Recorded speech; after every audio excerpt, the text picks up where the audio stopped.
So it's more than a month, and one of the issues that remains unresolved is about what happens to the hostages who at this moment are in the custody of Hamas.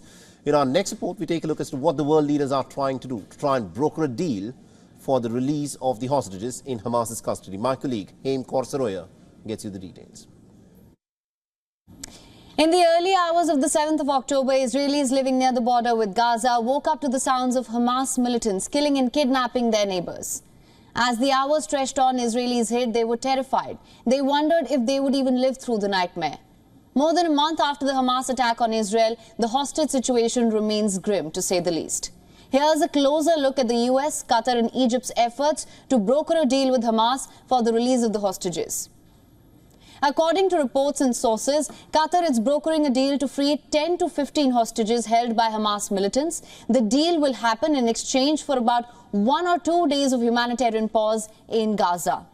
The negotiations between the two are being coordinated with the United States of America. According to sources, in the proposed deal, 6 American hostages are likely to be released. So far, Hamas has released 4 hostages. On the 20th of October, an American-Israeli mother and her daughter were released. 3 days later, 2 elderly Israeli women were freed by the militant group, raising hopes about the effectiveness of the hostage negotiations. But it's been over a month since the war broke out, when on October 7th Hamas attacked Israel. They took with them some 240 people hostage who are now being held in Gaza.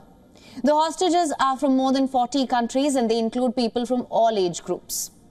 The loved ones of the hostages are awaiting their return, at times calmly, at times in tears.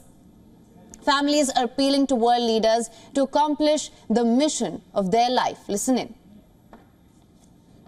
Anything it takes to bring them back home.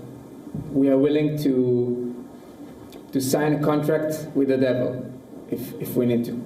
Right now, the only thing that we are interested in is to bring them back home. My name is Michael Levy, and I'm Or Levy's brother. Or was kidnapped from the Nova Festival. He also lost his wife, Einav, who was murdered in the Nova Festival. Now, you've heard their desperate pleas. Listening to the ordeal of these relatives, in Jerusalem, more than 200 beds were set up outside the Jerusalem mayor's office to call for the release of hostages. The beds, which symbolized those held captive, were put up by 100 activists and families from the villages that were attacked by Hamas.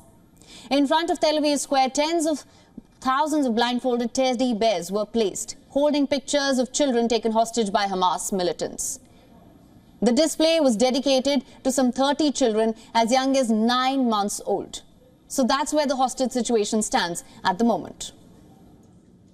WION is now available in your country. Download the app now and get all the news on the move.